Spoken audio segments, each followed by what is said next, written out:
ಆತ್ಮೀಯ ವಿದ್ಯಾರ್ಥಿಗಳೇ, maths class room YouTube ಚಾನಲ್ಗೆ ತಮಗೆಲ್ಲರಿಗೂ ಸ್ವಾಗತ ಕೋರುತ್ತಾ ಇವತ್ತಿನ ಈ ವಿಡಿಯೋದಲ್ಲಿ ನಾನು SSLC ಎಕ್ಸಾಮ್ನಲ್ಲಿ ಸಮಾಂತರ ಶ್ರೇಣಿಗಳು ಪಾಠದಿಂದ ಬರುವಂತಹ 2 ಅಂಕದ ಪ್ರಶ್ನೆಗಳನ್ನು ಬಿಡಿಸೋಣ. ವಿಡಿಯೋ ಸ್ಟಾರ್ಟ್ ಮಾಡೋದಕ್ಕಿಂತ ಮುಂಚೆ ಇನ್ನೂ ಯಾರು ನಮ್ಮ ಚಾನಲ್ನ ಸಬ್ಸ್ಕ್ರೈಬ್ ಆಗಿಲ್ವೋ ದಯವಿಟ್ಟು ಸಬ್ಸ್ಕ್ರೈಬ್ ಆಗಿ ಅಂತ ತಿಳಿಸ್ತಾ, ವಿಡಿಯೋ ಇಷ್ಟ ಆದಲ್ಲಿ ಲೈಕ್ ಮಾಡಿ ಅಂತ ಹೇಳ್ತಾ ಬನ್ನಿ ವಿಡಿಯೋ ಸ್ಟಾರ್ಟ್ ಮಾಡೋಣ. ಸಮಾಂತರ ಶ್ರೇಣಿಯ ಮೊದಲ n ಪದಗಳ ಮೊತ್ತವನ್ನು ಕಂಡುಹಿಡಿಯುವ ಸೂತ್ರ Sn = n/2 2a + n-1 × d.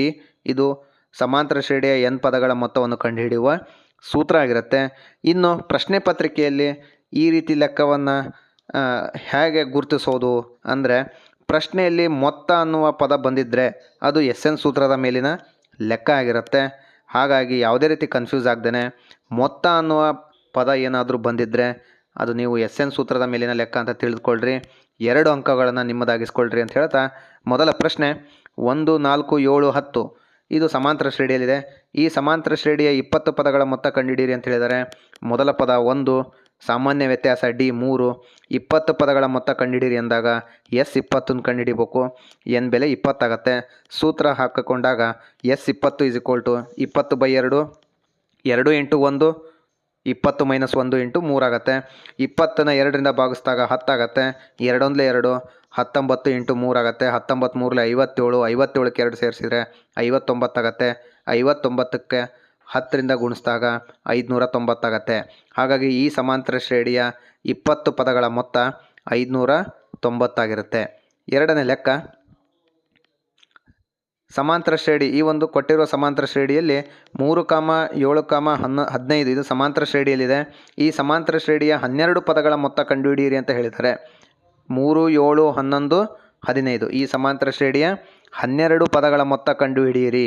ಇಲ್ಲಿ ಎ ಬೆಲೆ 3, ಟಿ ಬೆಲೆ 4 ಆಗಿರುತ್ತೆ. 7ರಲ್ಲಿ 3 ಕಳೆದ್ರೆ ಅಂದರೆ ಎರಡನೇ ಪದದಲ್ಲಿ 1ನೇ ಪದ ಕಳೆದಾಗ 4 ಬರುತ್ತೆ.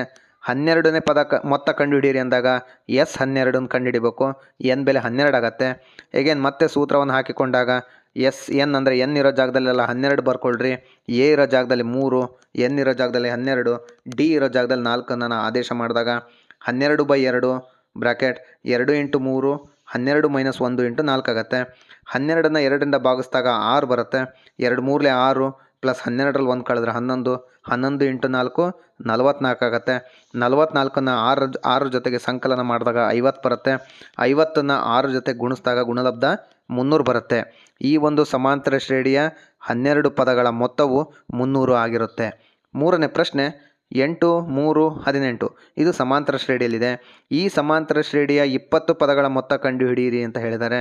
20 ಪದಗಳ ಮೊತ್ತವನ್ನು ಕಂಡುಹಿಡಿಯೋದಕ್ಕಿಂತ ಮುಂಚೆ ಎ ಬೆಲೆ 8, ಡಿ ಬೆಲೆ 13ರಲ್ಲಿ 8 ಕಳೆದರೆ 5 ಆಗುತ್ತೆ.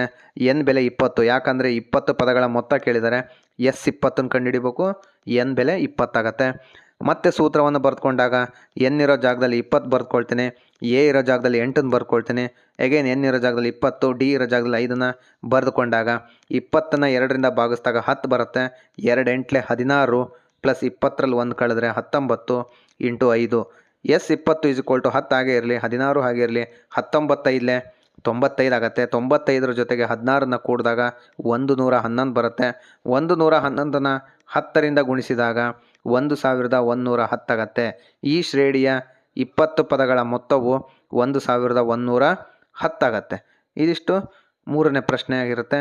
ನಾಲ್ಕನೇ ಪ್ರಶ್ನೆ 5, 8, 11 ಸಮಾಂತರ ಶ್ರೇಣಿಯ ಮೊದಲ 10 ಪದಗಳ ಮೊತ್ತ ಕಂಡುಹಿಡಿಯಿರಿ ಅಂತ ಕೇಳಿದ್ದಾರೆ. ಮೊದಲ ಪದ ಎ 5 ಆಗಿರುತ್ತೆ. ಸಾಮಾನ್ಯ ವ್ಯತ್ಯಾಸ 8ರಲ್ಲಿ 5 ಕಳೆದ್ರೆ 3.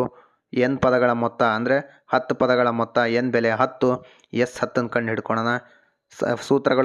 ಸೂತ್ರಗಳನ್ನು ಬರ್ಕೊಂಡಾಗ Sn = n/2 2a + n-1 × d ಸೂತ್ರವನ್ನು ಹಾಕಿದಾಗ n ಇರೋ ಜಾಗದಲ್ಲಿ 10, ಎ ಇರೋ ಜಾಗದಲ್ಲಿ 5, ಡಿ ಇರೋ ಜಾಗದಲ್ಲಿ 3 ಆದೇಶ ಮಾಡಿದಾಗ 10ನ 2ರಿಂದ ಭಾಗಿಸಿದಾಗ 5 ಬರುತ್ತೆ. 2 5 10, 10ರಲ್ಲಿ 1 ಕಳೆದ್ರೆ 9, 9 3 27. ಈ 27ನ 10 ಜೊತೆ ಕೂಡಿಸಿದಾಗ 37 ಬರುತ್ತೆ. 37ನ 5 ಜೊತೆ ಗುಣಿಸಿದಾಗ 185 ಬರುತ್ತೆ. ಈ ಸಮಾಂತರ ಶ್ರೇಣಿಯ 10 ಪದಗಳ ಮೊತ್ತವು 185 ಆಗಿರುತ್ತೆ. ಐದನೇ ಪ್ರಶ್ನೆ 2,7,12 ಈ ಸಮಾಂತರ ಶ್ರೇಣಿಯ ಮೊದಲ 20 ಪದಗಳ ಮೊತ್ತವನ್ನು ಕಂಡುಹಿಡಿಯಿರಿ ಅಂತ ಹೇಳಿದ್ದಾರೆ. ಎ ಬೆಲೆ 2, ಡಿ ಬೆಲೆ 7ರಲ್ಲಿ 2 ಕಳೆದರೆ 5, ಎನ್ ಬೆಲೆ 20, ಎಸ್ 20ರ ಬೆಲೆ ಕಂಡುಹಿಡಿಯೋಣ. Sn = n/2 2a + n - 1 × d ಸೂತ್ರವನ್ನು ಅಪ್ಲೈ ಮಾಡಿದಾಗ 20 / 2 20ನ್ನು 2ರಿಂದ ಭಾಗಿಸಿದಾಗ ಎ ಜಾಗದಲ್ಲಿ 2 ಹಾಕೋಣ, ಎನ್ ಜಾಗದಲ್ಲಿ 20, ಡಿ ಜಾಗದಲ್ಲಿ 5 ಹಾಕಿದಾಗ 2 2 4 ಪ್ಲಸ್ 20ರಲ್ಲಿ 1 ಕಳೆದ್ರೆ 19 × 5 2 2 4 ಅಂದರೆ 4 ಪ್ಲಸ್ 19 95 95ನ 4ರ ಜೊತೆಗೆ ಕೂಡಿಸ್ಬೇಕು. ಕೂಡಿಸಿ ಬಂದಿರೋ ಉತ್ತರನ 10ರಿಂದ ಗುಣಿಸೋಣ. 95 + 4 99 ಆಗುತ್ತೆ. 99 10 990 ಆಗುತ್ತೆ. ಈ ಒಂದು ಕೊಟ್ಟಿರೋ ಸಮಾಂತರ ಶ್ರೇಣಿಯ 20 ಪದಗಳ ಮೊತ್ತವು 990 ಆಗುತ್ತೆ. ಇದಿಷ್ಟು ಪ್ರಶ್ನೆ ಸಂಖ್ಯೆ 5ರ ಉತ್ತರ ಆಗಿರೋದು. 6ನೇ ಪ್ರಶ್ನೆ 1, 9, 17, 25 ಈ ಸಮಾಂತರ ಶ್ರೇಣಿಯ 12 ಪದಗಳ ಮೊತ್ತ ಕಂಡುಹಿಡಿಯಿರಿ ಅಂತ ಕೇಳಿದ್ದಾರೆ. ಎ ಬೆಲೆ 1, ಡಿ ಬೆಲೆ 9ರಲ್ಲಿ 1 ಕಳೆದ್ರೆ 8, ಎನ್ ಬೆಲೆ 12, ಎಸ್ 12ನ್ನು ಕಂಡುಹಿಡಿಬೇಕು. 12 ಪದಗಳ ಮೊತ್ತ ಕೇಳಿರೋದ್ರಿಂದ ಪ್ರತಿಯೊಂದು ಲೆಕ್ಕದಲ್ಲೂ ಸೂತ್ರವನ್ನು ಖಂಡಿತವಾಗಿ ಬರಲೇಬೇಕಾಗತ್ತೆ. ಯಾಕಂದರೆ ಸೂತ್ರಕ್ಕೂ ಕೂಡ ಅಂಕಗಳಿರುತ್ತೆ. ಹಾಗಾಗಿ ತಪ್ಪದೆ ಸೂತ್ರವನ್ನು ಬರೀಲೇಬೇಕಾಗತ್ತೆ. ಎಸ್ 12 = 12/2 ಇಂಟು 2a ಅಂದರೆ 2 × 1 ಪ್ಲಸ್ n - 1 ಅಂದರೆ 12 - 1 ಡಿ ಅಂದರೆ 8. 12ನ್ನು 2ರಿಂದ ಭಾಗಿಸಿದಾಗ 6 ಬರುತ್ತೆ. 2 1 2 12ರಲ್ಲಿ 1 ಕಳೆದ್ರೆ 11 11 × 8 88 88ನ್ನು 2ರ ಜೊತೆಗೆ ಕೂಡಿಸಿದಾಗ 90 ಆಗುತ್ತೆ. 90ನ್ನು 6ರ ಜೊತೆ ಗುಣಿಸಿದಾಗ 540 ಆಗುತ್ತೆ. ಈ ಒಂದು ಸಮಾಂತರ ಶ್ರೇಣಿಯ 12 ಪದಗಳ ಮೊತ್ತವು 540 ಆಗುತ್ತೆ. 7ನೇ ಪ್ರಶ್ನೆ 10, 12, 14 ಈ ಸಮಾಂತರ ಶ್ರೇಣಿಯ 20 ಪದಗಳ ಮೊತ್ತವನ್ನು ಕಂಡುಹಿಡಿಯಿರಿ ಅಂತ ಕೇಳಿದರೆ, ಪ್ರಶ್ನೆ ಪ್ರಕಾರ ಎ ಬೆಲೆ 10, ಡಿ ಬೆಲೆ 12ರಲ್ಲಿ 10 ಕಳೆದರೆ 2, ಎನ್ ಬೆಲೆ 20, ಎಸ್ 20ರ ಬೆಲೆಯನ್ನು ಕಂಡುಹಿಡಿಬೇಕು. ಎಸ್ 20ರ ಬೆಲೆಯನ್ನು ಕಂಡುಹಿಡಿಯೋದಕ್ಕಿಂತ ಮುಂಚೆ Sn = n/2 2a + n - 1 × d ಸೂತ್ರವನ್ನು ಹಾಕಿದಾಗ ಎನ್ ಜಾಗದಲ್ಲಿ 20 ಬರ್ಕೊಳ್ಳೋಣ, ಎ ಜಾಗದಲ್ಲಿ 10, ಡಿ ಜಾಗದಲ್ಲಿ 2, ಅಗೇನ್ ಎನ್ ಜಾಗದಲ್ಲಿ ಮತ್ತೆ 20 ಹಾಕಿದಾಗ 20ನ್ನು 2ರಿಂದ ಭಾಗಿಸಿದಾಗ 10 ಬರುತ್ತೆ.